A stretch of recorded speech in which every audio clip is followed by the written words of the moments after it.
کیونکہ یہ پھر obviously اگر آپ ایک چیز کو فار ایگزامپل اگر آپ بہت زیادہ میک اپ لگا رہے ہیں, آپ کو کلینزنگ ضروری ہے نا, آپ کلینز کریں گے فیس کو, آپ یو کینٹ سے کہ جی لگا رہے ہیں تو بس لگاتے رہیں اور پھر کچھ بھی نہیں ہوگا, ہم اس کا خیال بھی نہیں کریں گے. اسی طرح بالوں کا بھی اگر آپ بہت کچھ کر رہے ہیں, آپ بنا بھی رہے ہیں یا جو بھی کر رہے ہیں, تو اس میں پھر you have to go for hair mask, PRPs, different treatments according to your hair. اچھا ایک چیز جو ظاہری بات ہے, آپ جیسے بہت سارے ڈاکٹر جتنے بھی آتے ہیں وہ کہتے ہیں کہ آپ نے چہرے کو فریش رکھنا ہے تو دھونا ہے, بار بار چہرہ دھونا ہے.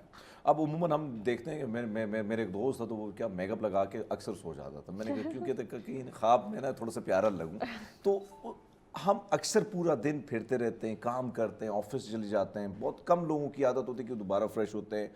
میں تو ہمیشہ کہتا ہوں ہمارے یہاں بڑی عجیب سی روایت ہی ہے کہ جمعے کے لوگ نہاتے ہیں. اب آپ سے جاننا چاہوں گا کہ اگر آپ جاتے ہیں گھر کی طرف تو رات کو کتنا پھر ضروری ہے کہ سونے سے پہلے آپ نا؟ بہت زیادہ ضروری ہے, بہت زیادہ, بیکاز اسپیشلی جن کے ایکنے پرون اسکنز ہوتے ہیں, آپ کے اوپر اگر وہ ڈرٹ لگے رہے, دیکھیں آپ باہر جا رہے ہیں, کتنی پولوشن ہے, آپ کے فیس کے اوپر کتنا گند لگا ہوا ہے, تو پھر دین ڈونٹ کمپلین کہ آپ کی اسکن خراب ہے, you have to do it. ٹھیک ہے, جیسے آپ صبح اٹھ کے آپ نے دانت برش کرنے ہیں, سونے سے پہلے دانت برش کرنے ہیں, آپ نے اپنا چہرہ بھی صاف کرنا ہے آپ, اور اپنی اسکن کے مطابق پروڈکٹ یوز کرنا ہے, کلینزرز بھی, فیس واشز بھی, ٹونرز بھی, موئسچرائزرز بھی. It has to be according to your skin type. اچھا ایک چیز جو یعنی ہم نے دیکھا ہے, خاص کر آپ نے جو بات کی کہ جو ہمارے کھانے پینے, ہمارے جو عادات ہیں, جس کی وجہ سے ہم اب دیکھ رہے ہیں کہ خاص کر اب لیزر ٹریٹمنٹ کی طرف خواتین آتی ہیں. جی میں نے بہت ساری خواتین کو کمپلین کرتے دیکھا ہے کہ بھائی صاحب نہیں ہوا, مجھے ہیں. تو اس کو کیا کرنا چاہیے, کیسا, کیا آپ کو لگتا ہے کہ لیزر ٹریٹمنٹ سے اس کو پرماننٹ سولوشن ہے, یا اس میں کچھ لوگ کیا کر لیتے ہیں 2 سیشن لے لیے تو وہ کہتے ہیں کہ بھائی صاحب اب جو بال دوبارہ نہیں آئیں گے, یہ غلط فہمی میں ہمیں, یا اس کی کچھ سیشنز ہیں جو اس کو کمپلیٹ کرنا ہوتا ہے؟ اچھا, آپ نے بڑا اچھا سوال کیا ہے, this is what I tell all my patients also. دیکھیں 6 to 8 سیشنز آپ نے 1 سیشن اے منتھ کے حساب سے لینے ہی لینے, سم ٹائمز ایون 10. اگر کوئی انڈر لائنگ ہارمونل ایشو ہے تو اس کو بھی ساتھ ٹریٹ کرنا ہے, ورنہ لیزر سے اتنی جلدی بال نہیں جائیں گے, تو وہ لیزر اور وہ ساتھ چلتے ہیں. اگر آپ کا ہارمونل ایشو ٹھیک بھی ہو گیا, جو فیس پہ بال آ گئے ہیں وہ ختم نہیں ہوں گے, اس کا ٹریٹمنٹ لیزر سے ہی ہوتا ہے.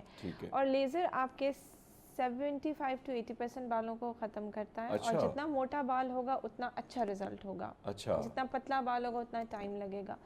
اور اس کے بعد پھر then you go on to 1 session every 2-3 months, پھر 1 سیشن ایوری 6 months, پھر 1 سیشن ایوری ایئر. مینٹین آپ نے کرنا ہی ہے, ٹھیک ہے, یعنی آپ نے مینٹین رکھنا ہے, سیشنز آپ نے نہیں چھوڑنے, سیشنز نہیں چھوڑنے. بے شک وہ گیپ زیادہ ہو جائے گا اس میں, اور یس بال آپ کے کم ڈیفینیٹلی ہوتے ہیں, بٹ دین اگین آپ کے ہارمونل لیول کیا, آپ کے ہارمونل کوئی ایشو ہوگا تو اتنی جلدی نہیں جائیں گے. اور obviously it also depends کہ فریکوینسی کون سی یوز ہو رہی ہے, the kind of laser that suits you. بہت قسم کے لیزر ہیں, لیزر ہیئر ریموول کے, ایک تو نہیں ہے نا, تو ڈفرینٹ ہیں.